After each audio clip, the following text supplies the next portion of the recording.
नमस्कार दोस्तों, कैसे हैं आप सब लोग। देखिए, अब आज के इस वीडियो में बड़ी इंपॉर्टेंट बात जिसकी बहुत ज़्यादा डिमांड थी और बहुत लोगों ने कहा कि सर नहीं हो पा रहा है, 23 की प्रिपरेशन नहीं हो पा रही है, 24 के लिए कुछ करिए। इंस्टाग्राम में भी बहुत लोगों ने बोला था और इसके अलावा मुझे कई लोगों ने इस चैनल पे कमेंट सेक्शन में भी बहुत सारे कमेंट्स किए थे कि सर ज़रा बताइए प्रिपरेशन स्ट्रेटेजी क्या होनी चाहिए for complete 1 year IIT exam biotechnology. हाँ जी, सही जगह आए हुए हैं आप, बिल्कुल भी परेशान होने की ज़रूरत नहीं है। नहीं हो पा रही, कोई बात नहीं, इस बार दे करके देखिए कि एग्जाम होता क्या है। सबसे पहली बात, आप MSc अपीयरिंग स्टूडेंट हो यार।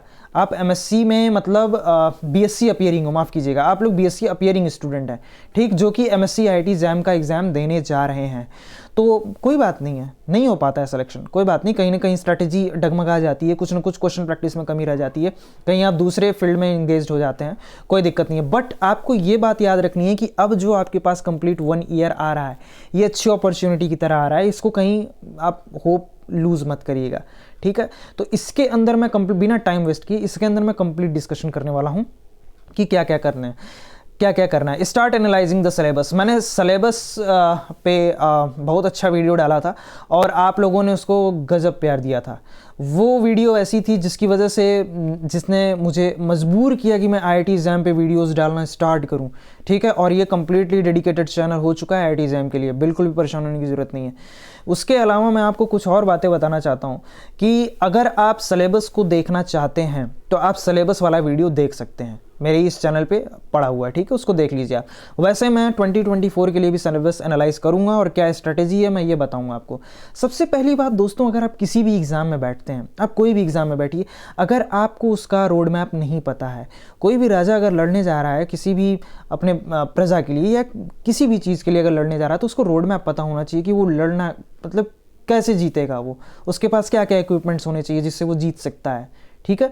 तो वो सारी चीज़ें जो होती हैं दोस्तों, वो होना बहुत ज़रूरी है, इसीलिए सिलेबस को एनालाइज करिए। तो सिलेबस में दोस्तों फिजिक्स, केमिस्ट्री, मैथ्स और बायोलॉजी आती है और याद रहे बायोलॉजी 10+2+3 लेवल की आती है, मैथमेटिक्स 10+2 लेवल की आती है, केमिस्ट्री 10+2+3 लेवल की आती है और दोस्तों मोस्ट इंपॉर्टेंट फिजिक्स 10+2 लेवल की आती है। तो इसमें दोस्तों जो फिजिक्स और मैथ है ना, ये दोनों कहीं ना कहीं दोस्तों एक होता है ना कि आपके एक प्लान पे पानी फेरने का काम कर देता है। मतलब आप एकदम सही चल रहे होते हो बट ये कहीं ना कहीं आपके प्लान को डिस्ट्रक्ट कर देता है, ठीक।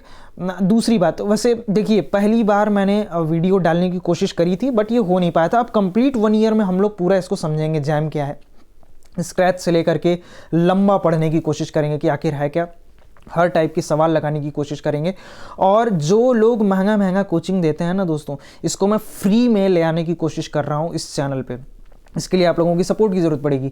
आप लोग चैनल को सब्सक्राइब करेंगे, जितना जल्दी सब्सक्राइब करेंगे, जितना ज़्यादा सब्सक्राइब करेंगे उतना मुझे फ़ायदा होगा, उतना ही मैं मोटिवेटेड रहूँगा। एक दिन में 3-3 वीडियो रिलीज़ करूँगा अगर आप लोग सब्सक्राइब करते हैं तो IIT जैम के लिए, बिकॉज अभी तक प्यार मुझे जैम के लिए ही मिला है और ये अच्छी बात है, ठीक है। तो मैं जैम के लिए वीडियोज़ डालता रहूँगा। तो सिलेबस को एनालाइज करिए। दूसरी बात, physics and math, biology and chemistry. आप देखिए मैंने फिजिक्स एंड मैथ्स को गाढ़े में लिखा है, डार्क, और इसको थोड़ा सा मैंने लिखा है इसको स्लाइटली डिम, ठीक है। तो फिजिक्स और मैथ्स यानी कि ज़्यादा टफ है दोस्तों रिलेटिवली बायोलॉजी और केमिस्ट्री, क्योंकि देखिए केमिस्ट्री अगर आप 10+2+3 में अगर पढ़ भी रहे हैं तो इट्स गुड, 10+2+3 में पढ़ रहे हैं तो आपका कहीं ना कहीं बायोलॉजी और केमिस्ट्री साथ दे देगी। वैसे भी आप केमिस्ट्री से बच नहीं सकते क्योंकि दोस्तों बायोकेम में तो आपको पढ़ना ही पड़ेगा, ठीक है।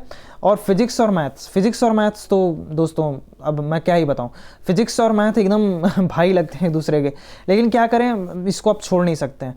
तो मैं अलग से जब इसके बारे में मैं बताऊंगा कि फिजिक्स और मैथ, देखिए फिजिक्स और मैथ्स में क्या होता है ना कि फिजिक्स और मैथ्स में आप जैसे आप थ्योरेटिकल पोर्शन फिजिक्स का पढ़ लिए तो आपको अब न्यूमेरिकल लगाना होता है। न्यूमेरिकल सबसे ज़्यादा प्रॉब्लम देती है, स्पेशली मैकेनिक पोर्शन। अब जरूरी नहीं है कि सबकी मैकेनिक्स अच्छी हो, ठीक है, जरूरी नहीं है कि सबका इलेक्ट्रोमैग्नेटिक इंडक्शन वाला पोर्शन अच्छा हो, ठीक है, इलेक्ट्रोस्टैटिक्स, इलेक्ट्रोडायनेमिक्स ये सब अच्छा हो, ठीक है। तो कुछ ना कुछ गड़बड़ होता है। तो इसमें दोस्तों थ्योरेटिकल पोर्शन को कोशिश किया करिए ज़्यादा से ज़्यादा टारगेट करने की। थ्योरेटिकल पोर्शंस में क्या क्या टारगेट कर सकते हैं, तो जैसे कि दोस्तों आपका एटम्स एंड न्यूक्लियाई बहुत ज़्यादा फायदा कर सकता है इस चीज़ में, सेमीकंडक्टर डिवाइसेस एंड इलेक्ट्रॉनिक्स काम कर सकता है। मैथ्स में दोस्तों डिफरेंशिएशन, इंटीग्रेशन, लिमिट्स ये सब काम के हैं। इसके अलावा आप छोड़ने की कोशिश मत किया करिए कुछ भी, ये सब तो जरूरी पढ़ा करिए। बायोलॉजी एंड केमिस्ट्री में तो मैं क्या बताऊँ, बायोलॉजी एंड केमिस्ट्री में कुछ मत छोड़िएगा, कुछ भी मत छोड़िएगा, ठीक है। फिजिक्स और मैथ में तो आप कॉम्प्रोमाइज़ कर सकते हैं, ठीक है, लेकिन बायोलॉजी और केमिस्ट्री में बिल्कुल भी नहीं। उसके बाद दोस्तों टाइम मैनेजमेंट। मैं तो यही कहूँगा कि अगर आप कॉलेज के साथ हैं या कॉलेज के साथ नहीं भी, अगर आप ड्रॉपर हैं तब तो आप लंबा ले जाइए, 16+8 में डिवाइड करके रखिए खुद को। 16 घंटा पढ़ना है, 12 घंटा पढ़ना है, ठीक है, और 8 घंटा सोना है हमको, और कोई काम नहीं, अदर एक्टिविटीज़ नहीं, मतलब उसी में सब कर लीजिएगा, ठीक है। लेकिन आप अगर कॉलेज वाले स्टूडेंट हैं तो दोस्तों 8 घंटा कॉलेज जाना, फिर जो भी है आपका थोड़ा मज़ा मारी भी मार लेते हैं तो वो भी कर लीजिए, थोड़ा बहुत एंजॉय भी कर लीजिए, लाइफ को जी भी लीजिए उसी 8 घंटे में दोस्तों, उससे ज़्यादा नहीं। 8 घंटा आपको नींद लेनी है, चाहे कुछ भी हो जाए 8 घंटा नींद जरूर लीजिए। बचे हुए 8 घंटे में दोस्तों वेरी इंपॉर्टेंट, इसमें पढ़ाई करिए जम करके। अब इस 8 को भी डिवाइड करिए, 2+2+2+2। 2 घंटा हमको फिजिक्स पढ़ना है, 2 घंटा मैथ्स पढ़ना है, 2 घंटा बायोलॉजी पढ़ना है और 2 घंटा केमिस्ट्री पढ़ना है। जैसे ही ये टाइम दोस्तों धीरे धीरे बढ़ता जाए तो 4 घंटा आप, ठीक है, 4 घंटा बायोलॉजी पढ़िए, ठीक है, 2 घंटा आप जो है केमिस्ट्री पढ़िए और 1-1 घंटा फिजिक्स और मैथ्स पढ़ लीजिए, उतने में काम हो जाएगा। Perfect code to crack any exam अगर आप दे रहे हैं तो एनी में मतलब आप यूपीएससी को मत इंक्लूड कर लीजिएगा, यूपीएससी इतने कम पढ़ाई से नहीं होने वाली है, ठीक है। तो आप जो है साइंस के कोई भी एग्जाम, यहाँ तक कि CSIR नेट में भी आप 8+8+8 की स्ट्रेटेजी को फॉलो करिए, तब भी आप क्रैक कर सकते हैं, ठीक है दोस्तों।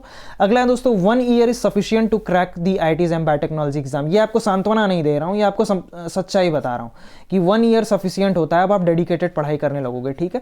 लेकिन IIT एग्जाम के लिए ये नहीं कि लगे कि CUET PG पे भी फोकस करने, ठीक है, फिर लगे आप DBT पे भी फोकस करने। लेकिन अगर आप 2023 के एग्जाम को टारगेट कर रहे हैं तो आप CUET PG DBT ये सब भी दीजिए, ठीक है। वैसे मैं उस पर नेक्स्ट वीडियो लेकर के आऊँगा, ठीक। अगला है दोस्तों droppers, you are the next toppers. Droppers को मैं स्पेशली कहना चाहता हूँ कि आप लोग डीमोरलाइज मत होइए कि टाइम जा चुका है, मेरा 1 साल गया, मेरा 2 साल गया। आपको IIT दिखनी चाहिए, आपको उसके टॉप नॉच प्रोफेसर्स दिखने चाहिए, आपको कैंपस दिखना चाहिए और आपको इसके बाद का होने वाला एडवांटेज दिखना चाहिए। जैसे आप CSIR नेट बड़े आराम से क्रैक कर सकते हैं, आपको जॉब्स आसानी से मिल सकती हैं अगर आप IIT से हैं तो। अगर नहीं भी हैं तो ऐसा नहीं है कि आपको जॉब नहीं मिलेगी, बट रिलेटिवली IITians को दोस्तों थोड़ा सा ज़्यादा प्रेफरेंस दी जाती है, इससे कोई डिनाई नहीं करेगा। कोई डिनाई करेगा तो फिर बात करिएगा, भाई IITian है तो उससे कोई डिनाई नहीं कर सकता है कि उनको जॉब मिल जाएगी, ठीक है। बट उनको भी CGPA अपना एक मेंटेन करना होता है, तो वो सारी बातें बात की उसमें बाद में डिस्कशन किया जाएगा।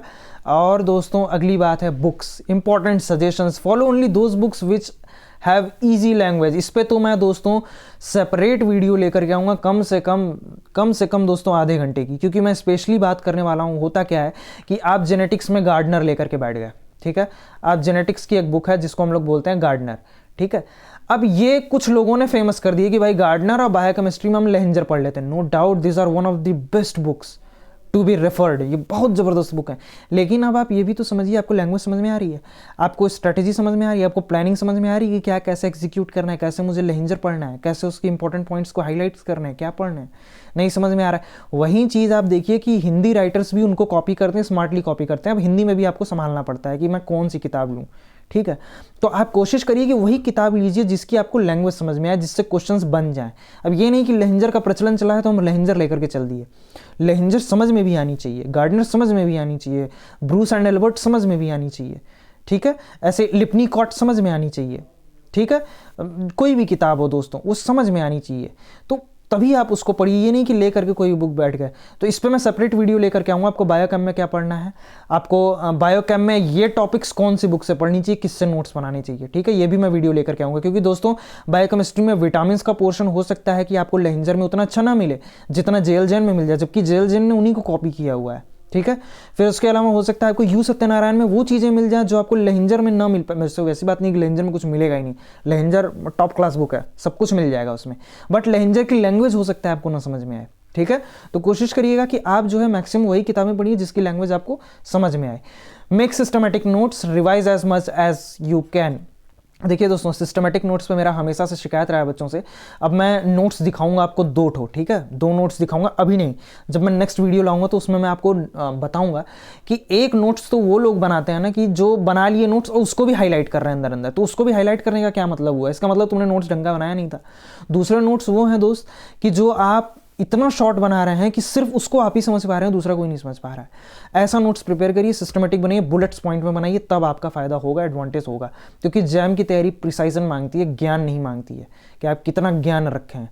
ठीक है, ज्ञानी प्रोफेसर जब आप हो जाइएगा तो ज्ञानी बनिएगा, बहुत अच्छी बात है, बट अभी आपकी इंटेलिजेंस, आपकी शार्पनेस, आपकी परफेक्शन चेक की जाएगी।